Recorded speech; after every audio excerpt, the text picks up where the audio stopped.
Welcome to the Gaming Casuals Podcast. We are your hosts, John and Brandon. What's up, everybody? And we're here to bring you incredible gaming news from a casual perspective. We've got a ton of great news today. Let's get started. Don't forget, if you like this content, please consider subscribing. We make videos all the time. You're not going to want to miss a single piece of content that we offer because we're really cool like that.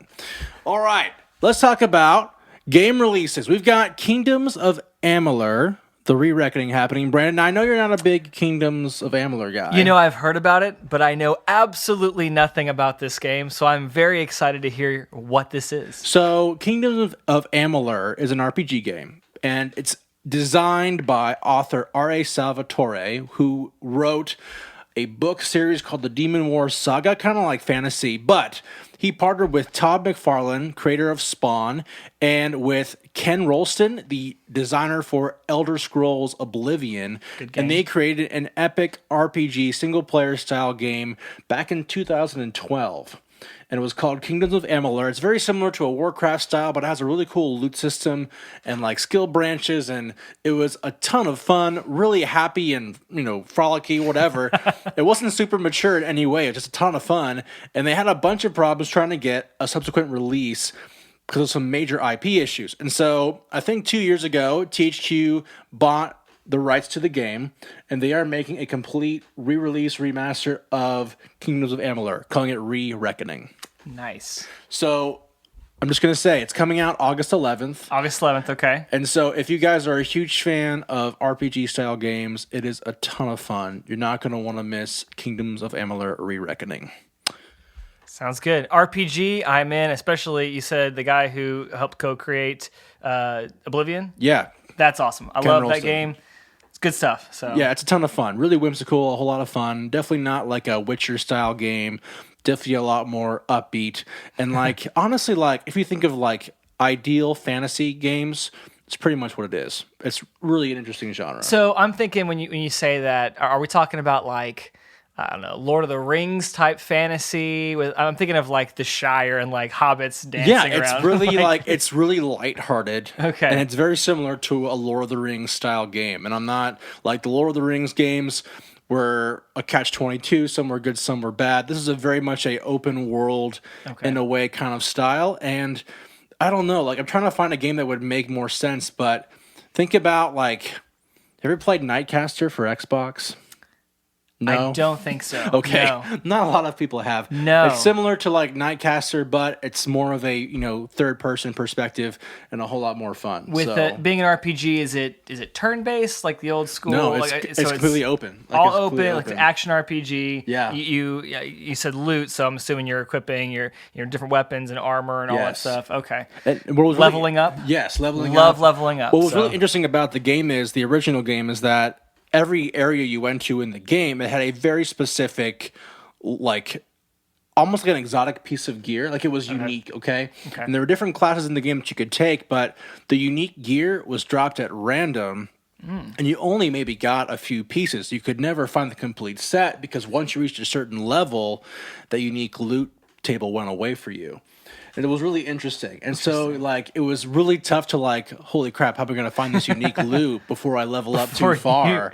Before you age out. But it's a whole lot of fun. I highly recommend Kingdoms of Amalur Re-Reckoning, coming out August 11th. Nice. And then as far as other game news across the board, we had a lot of delays going on because of protests here in America. We've got our new Fortnite season has been delayed. Call of Duty Season 4 has been delayed indefinitely.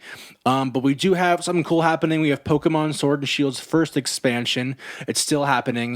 June 17th. Nice. Have you played Pokemon Sword and Shield yet, Brando? I have not. I've heard some good things. This is the first 3D Pokemon game that's a whole open world thing, right? It's the first one where they've done this on a console, right? Because it's all been handheld. Yes, this is the first console-based Pokemon game ever made. Pokemon Sword and Shield, they were really, really fun. If you like Pokemon, Nintendo did a good job of taking a game that you can get really deep in the weeds on, right? You can breed your Pokemon to perfect, IVs, or you get shiny Pokemon ad nauseum, but also balance that with, it's a very simple game for kids to play and really enjoy a Pokemon game. It's it's great for first timers and seasoned veterans of the Pokemon franchise, and they didn't have a ton of Pokemon at launch.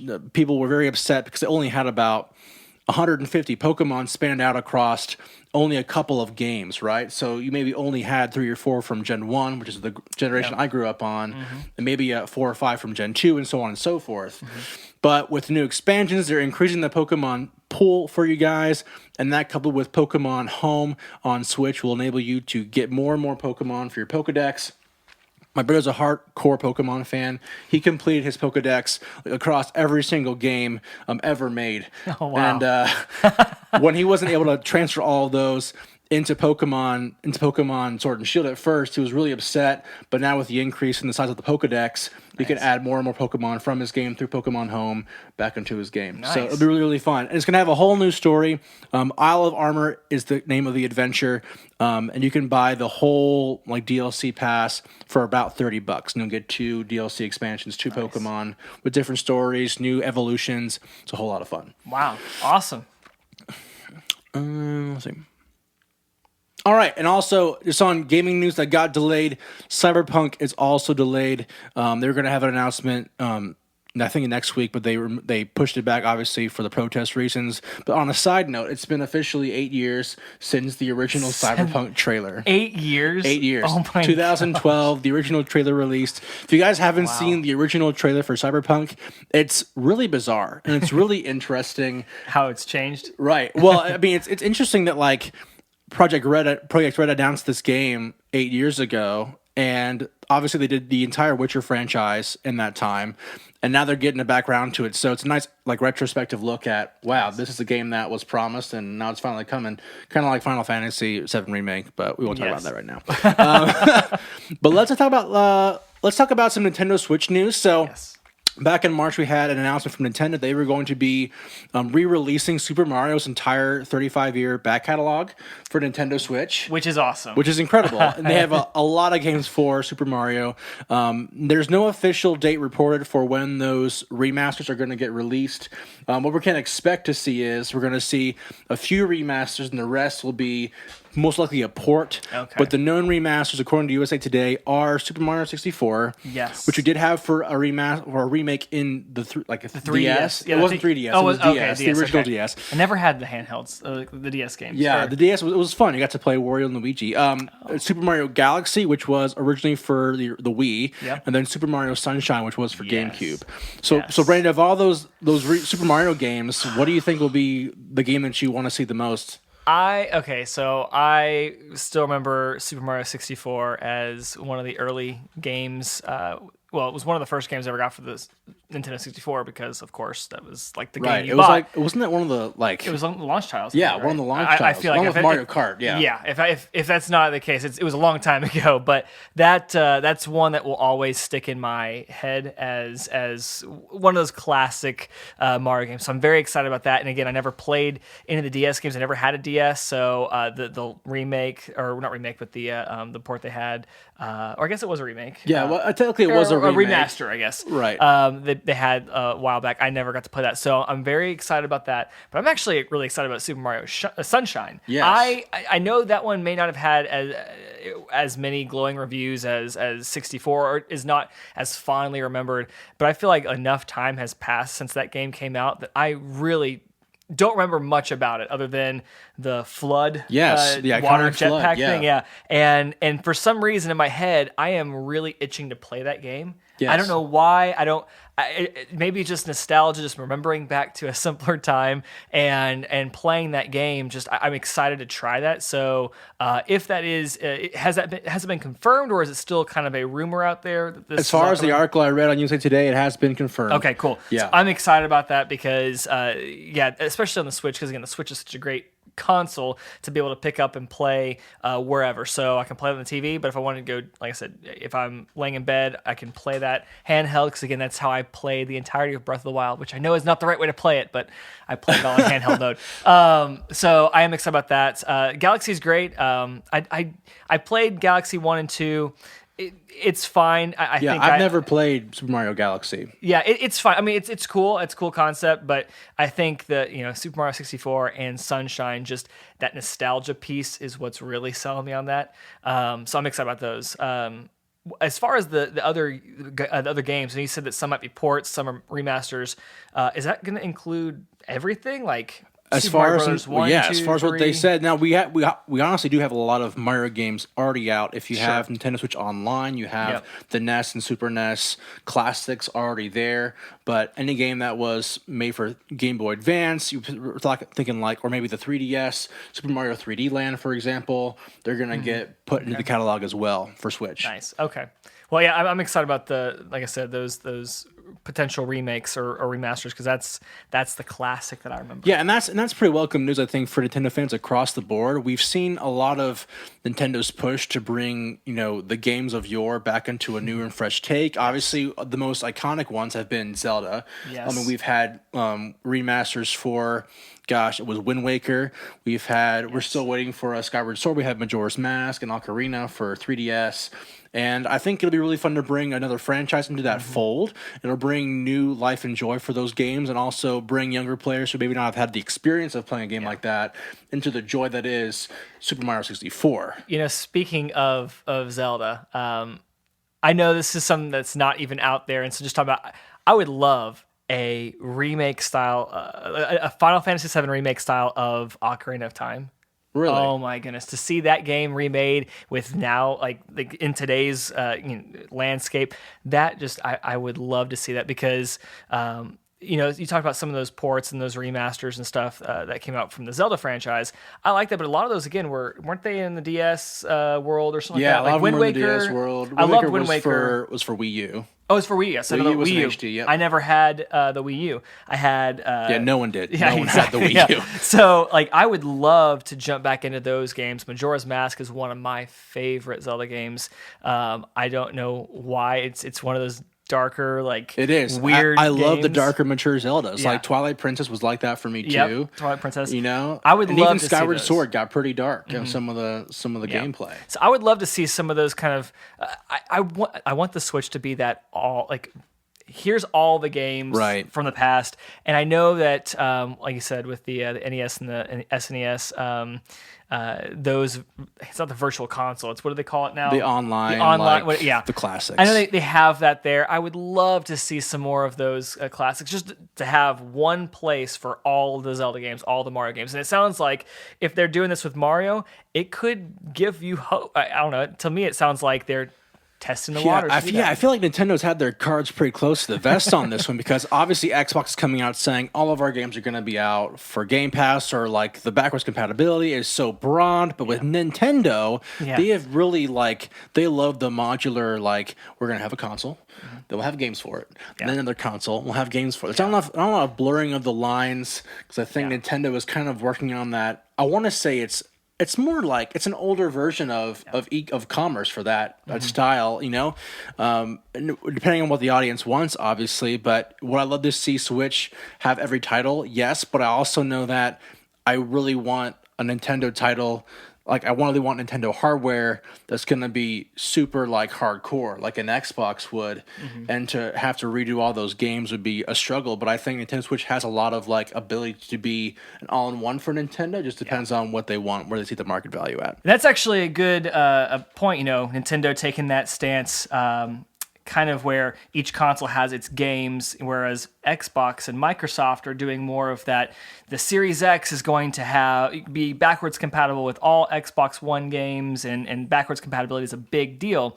Sony, I know that we have had some delays here with their announcement that was it's supposed to happen this week, but that has been pushed back till a question mark. Yeah, we're not sure when. Yeah, but Sony has actually come out and they have made a very hard line in the sand, saying that the PS5 is going to be PS5 games are going to be on the PS5. They're not going to have that backwards compatibility with the PS4, meaning that any kind of game that is for the PS5, that's it, because they want, and their stance is, we want to have a game that takes advantage fully of the new hardware. Right. Which I get, I understand. You want to have a game, you want to max it out. You don't want to have it where it is, you don't want to downgrade it in any way to match the previous consoles, and you want it to stand out on its own. I totally get that. But it is interesting to see the differences between Microsoft's strategy and Sony's strategy, where Microsoft seems to be we want you to play your games wherever you are on whatever console you want.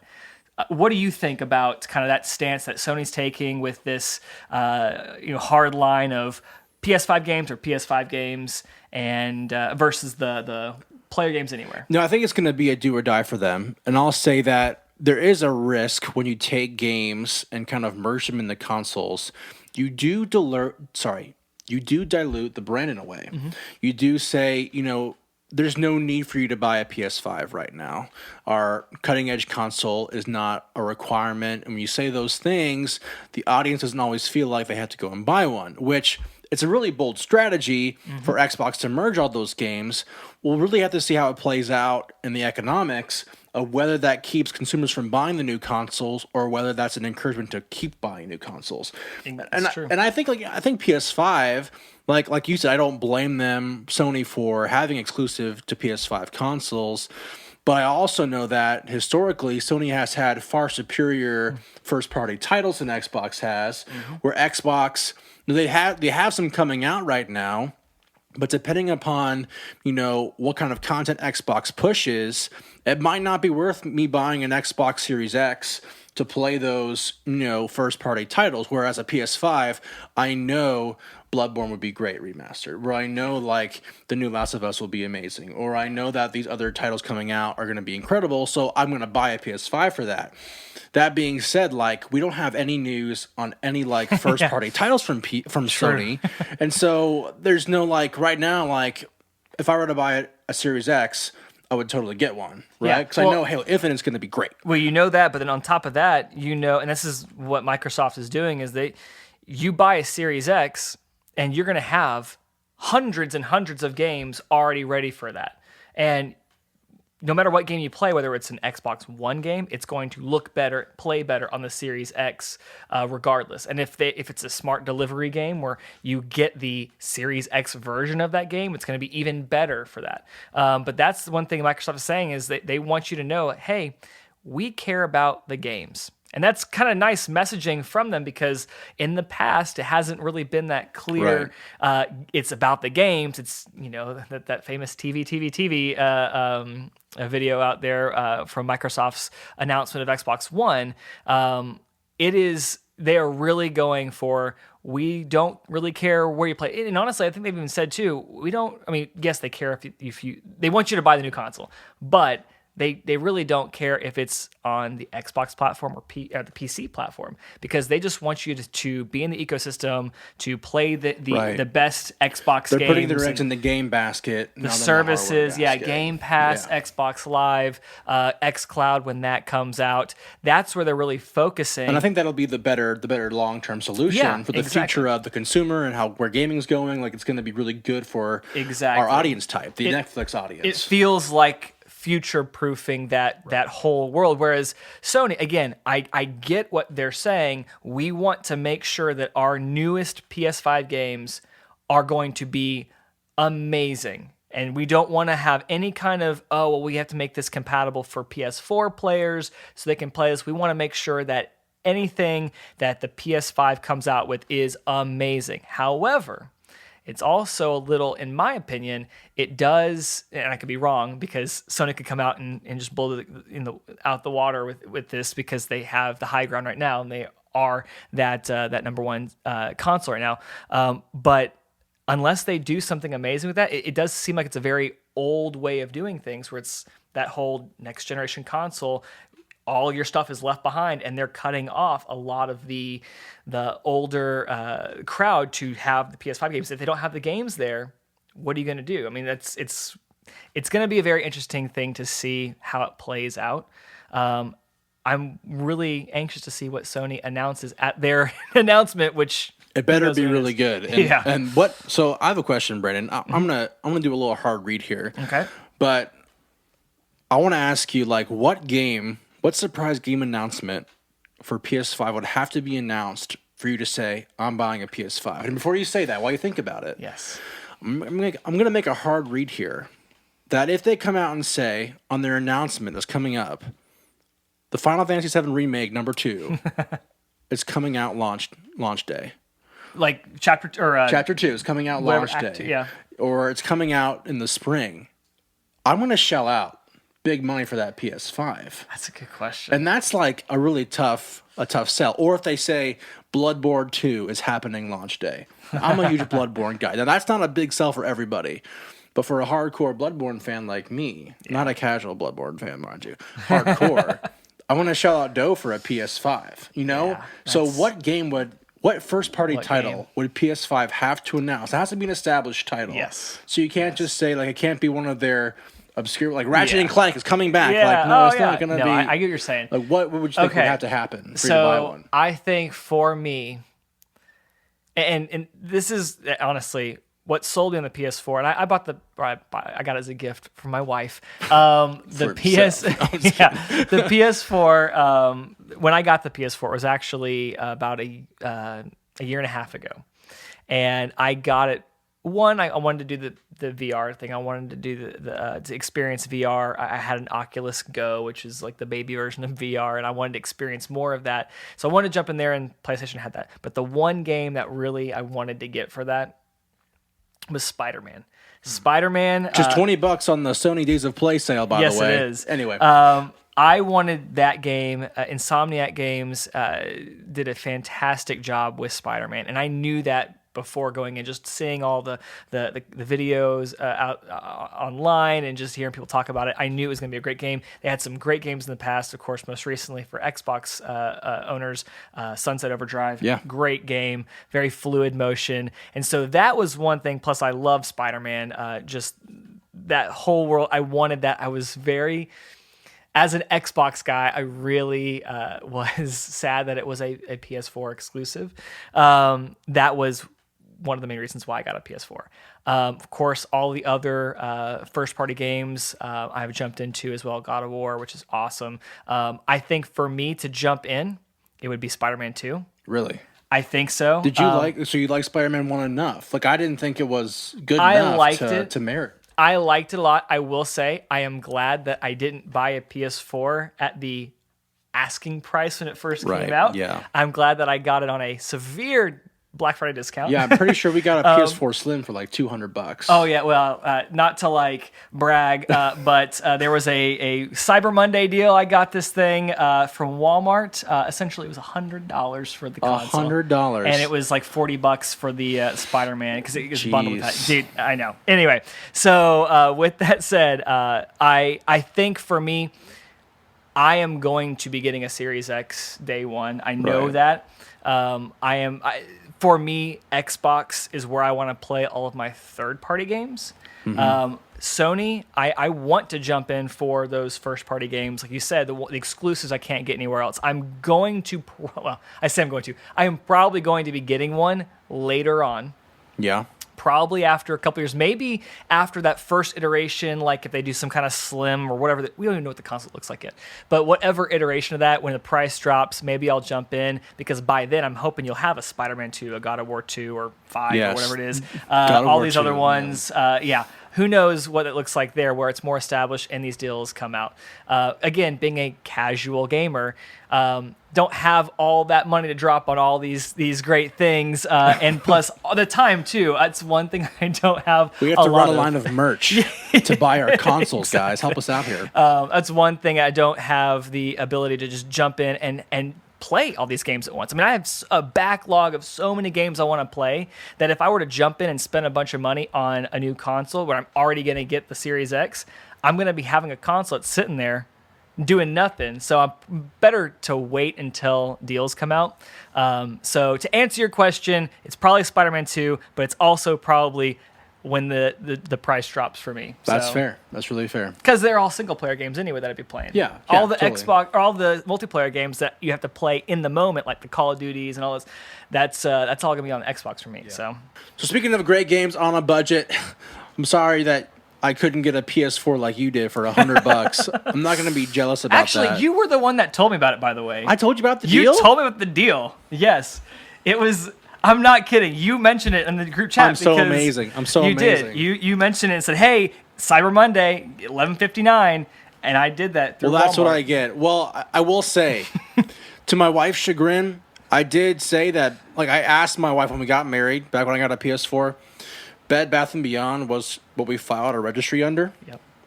And We regret that. It should have been Amazon. Spoiler. Should have been Amazon. Hashtag should have been Amazon. But I will say that for a long time, Bed Bath & Beyond you offered video game stuff. Really? Yes. And they don't do it anymore, but they did a couple years ago. Exclusively, like it's like weird stuff. Like here's the Sega Dreamcast throwback, unlike some third-party Chinese made like amalgamation, but they had Sony stuff. And so we took some of our Bed Bath & Beyond marriage money, and instead of buying dishes and cool stuff like that, the important stuff, we bought a PS4 that was on sale, and an extra controller and a cool little charger. That's awesome. Anyway, that's an aside you guys need to know. But speaking of getting great games on the cheap, we do have the Sony Days of Play sale going on right now. A lot of cool games you guys can check out if you have a PS4. Nintendo Switch, likewise, has a game sale going on right now as well. Current things that you may like. If you like Resident Evil, Nintendo Switch is doing a lot of cool stuff on their eShop like that. And then the big sale, I think, for Sony Days of Play is going to be your Persona 5 Royal Edition. Okay. If you like Joker, it was a PS3 game originally. It's a JRPG for sure, through and through. But if you do like JRPGs and you play Joker and Smash Brothers, his game, Persona 5, get the Royal Edition. Do not get the Standard Edition. It's $45, okay? On digital. You can't. It's a great deal. You should grab it. My brother loves that game. He's gotten over 120 hours plus in the game, and it's just a really weird JRPG game. I think some of the other ones too that are really nice are we've been talking about their first party exclusives. Right. I mean, all of their greatest. Is it they call it the greatest hits? Yes. Yeah. A lot of those are $9.99. So I mean, you're gonna have things like I think God of War. Yeah, God of War. Yep. Horizon Zero Dawn. Mm-hmm. Is that right? Yeah. Zero Dawn. Yeah. The Uncharted series, Last of Us. I think all those are $9.99, I believe, which is a really great deal for amazing games. So yeah, it's I love these kinds of deals. Again, when it comes to casual gamer, which is me. Gaming on a budget is so nice. Yes. They have these things throughout the year, too. So it's not like it's a once-in-a-lifetime thing. You jump on these. What I actually like to do is write down all the games that I want to get in a list. Yeah. Write down the prices, too, because these sales happen periodically. And sometimes I'm like, oh, this deal is so good. I'm afraid that I'm going to miss out. And then, Black Friday comes out. It's the same price again. And it literally happens every time. So if you miss out on these, there's going to be another sale in a few months anyway, I'm sure. Yeah, so don't feel bad. But it is a good time to buy if you are looking for one of those new games. And along those lines, if you're a PS Plus subscriber, want to re-up that, you can get a year of PS Plus for $45. That too. is pretty awesome. It's a really great deal for that if you like it. You get all of PS4's like monthly game-free games. Yeah. And that's almost worth it. They've had some really good games too recently. Yeah. I think this year or this month is going to be a Call of Duty game or something, but they had Uncharted 4 recently. They had some of the big heavy hitters. So I'm kind of holding out. I haven't purchased Horizon Zero Dawn yet, and I know it's a good game. It's a good game. It's long, but it's good. Yeah, and I'm kind of on that thing where, I could get it for $10 or if I wanted to, but I don't have the time to play it. Right. So I'm hoping that if I just keep holding out, maybe that's one of those games that comes out for the free play monthly games they come out with. So and those games do go away if your subscription expires. Yes. You will lose access to those games, and once you re-up, you'll get them back. All right, so talking about new games that have come out, we're going to give you guys a quick review on one of our recent favorite games, Minecraft Dungeons. It was released last week for all consoles. It was PS4, Switch, Xbox. It's a really fun game. It is definitely a great game if you enjoy Diablo-style dungeon crawlers. If you guys are big fans of Minecraft Dungeons is a lot of fun. Now, it is going to cost you about $20 if you don't have Game Pass, but if you're a Game Pass holder like Brando and I, Minecraft Dungeons is free, and they do have DLC coming out. Not quite sure if that's going to be paid or not. Hopefully for Game Pass subscribers, we'll get the DLC, but they are going to have expansions of the game, but the game is a lot of fun. It has increasing challenges for seasoned players, as well as family-friendly mechanics for those of us who have kids in the family. It's just an all-around lot of fun game. It's meant to be a lighter take on Diablo. So if you don't know what Diablo is, it's a top-down style dungeon looter game, but Diablo's a very, very mature franchise. If you're a big Diablo fan, I can't say that you're going to always get a ton of love out of Minecraft Dungeons. It has the mechanics of a top-down dungeon crawler, but baby's first dungeon crawler. Right, it is definitely like a baby's first kind of a game. And so if you're a hardcore player and you're sold on really mature dungeon crawling mechanics and epic raids with your friends, this game may not be for you. But I will say from just a critic standpoint, like each gameplay will take you about 10 or 15 hours to get through. The campaign it's very, very simple. So you play through 6 or 7, pre-made levels that are made for you, and you can change the difficulty and upgrade your loot, and your modifier for the difficulty can also get you better loot drops. So it's a whole lot more fun with 4 people. My wife did like Minecraft Dungeons, but my wife is pretty vanilla when it comes to gaming. And so when I died on the field and she couldn't find me to res me, I got pretty frustrated, and that's how long we play Dungeons together. So that's how that went. But if you have kids or family and are willing to, I have one of my friends, his name is Dan, all caps Dan. He's on Instagram all the time. All caps Dan was telling me about his son and how his son always likes to run into a bunch of mobs and expect dad to buff him and res him. And so if you like being the buffer, if you like being the cleric in your group, go play with your kids. It's a ton of fun. But then when you're with the boys hanging out, play some Minecraft Dungeons. Nice. It's a whole lot more fun with guys that know what they're doing, but so is every game. So, yeah, exactly. Or maybe not. Maybe you really like getting wailed on and your kids yelling that you didn't res them in time. I don't know. So I sadly have not had time to play this. I've been playing some other games this past a couple weeks, and so I haven't jumped in yet. Tell me, are there different classes, or how does that work? I mean, is it literally just go in and kill mobs and get loot, and that's it? You know what? To be blunt, it pretty much is. There is no set class. Once again, it's a very simple style game, meant to be really family friendly. As far as mechanics go, you literally start off the game, you get a cool sword, and then you go around and beat up mobs, and then you get up new loot and you re-equip. Now every piece of loot does come with a certain set of perks. They're called enchantments, and every level you get, you receive an enchantment point. And I think right now the max level is 55. So there's a max amount of 55 enchantment points. And your health pretty much stays static. It's the armor you equip that affects your health multiplier. And so there's no need to build characters in great detail. You just find armor and weapons that suit your playstyle, and you go for it. And so they have things like, they have a soul build where you can release shockwaves on your enemies. You can have, a twin battle axe, or you can just use your crossbow all day and shoot enemies with your arrows. And so that's pretty much all you need to know about Minecraft Dungeons. Okay. Just walk around, you get cool stuff, you equip it, you keep going for more. Do you level up at all, or is it strictly just loot? Yeah, you just level up through the enchantment point system. Cool. And that's all that changes. You get one more enchantment point. Nice. Well, I'm excited to jump in and play. I'm hoping I can do that soon, because I've been hearing people talk about it, and it's fun. Like I said, like you said, it's not super deep, but it's a fun game to jump in with some friends. Is what I hear. Yeah, definitely fun for those 15, 20 minute, maybe a half hour sessions of gaming when you're tired of yelling at all the squeakers on Call of Duty Modern Warfare. I love that it's free with Game Pass. Yes, that is definitely a plus. A great barrier. I can't say I would have bought it for $20, but now it's on Game Pass. I'll totally play it. Exactly. Now, before we end up our segment, Brandon, why don't you tell me about what kind of games you're playing right now? Yes, so I have been playing some games this past couple weeks.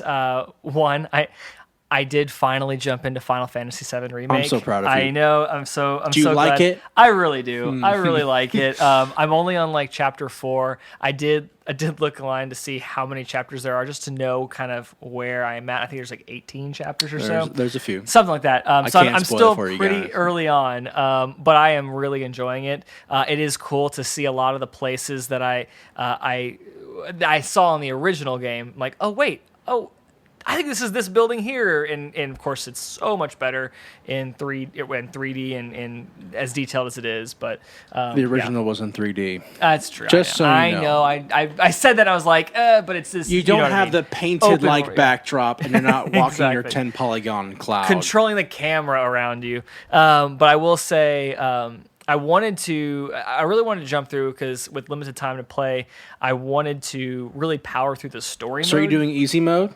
No, I'm doing normal. Normal. I'm doing normal. Proud of you. Yeah, I'm doing normal. But I wanted to just go through because I'm really bad at games that are open world that I say, okay, I'm going to just go through the main story and end up getting sidetracked on side quests and end up spending way longer than I need to, and then I don't end up finishing the game because something else happens in life or whatever, another game comes out and everybody's playing and jump on that. So I was like, I want to just power through the story, get through this as fast as possible while still enjoying it. And as soon as I got to Sector 7, which is like in Chapter 3, you start to unlock these side quests.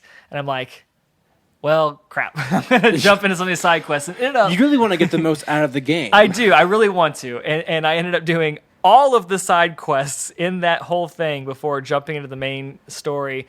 So I did the exact opposite of what I said I was going to do. So, but it's a lot of fun. I'm excited. I'm really wanting to jump back in to it and keep going. I'm sure I'm going to love it because if it's anything like I've played so far in the first little chunk, just seeing even more about the characters that I'm trying to remember some of the missions I've been on right now.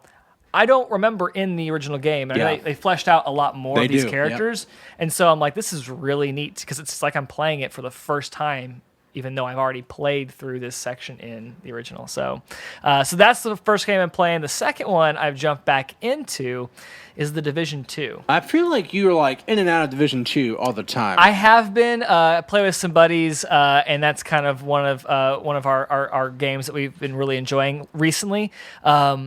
We finally were able to jump into the raid for the first time. Very It's exciting. been like a year and a half since the game came out, or I don't know. Time is completely unknown to me these days, so I don't know how long the game's been out now, but the raid has been out for quite a while, and it's an 8-man raid, and trying to get 8 people raid level I cannot imagine. is tough. Thankfully, it's matchmaking too if you need to, but we were able to jump in for the first time this past week, and it was a blast. You loved it? I Was it a lot of really fun? liked it. Yeah, I like the Division a lot. It's a lot of fun. I will say on some of the missions, it can be a little repetitive where it's like, okay, especially when you've maxed out your level and, I'm not super like gung-ho when it comes to min-maxing on character and all that stuff. I just want to play and have fun. So it is go to this area, beat these guys, go to the next area and rinse and repeat essentially.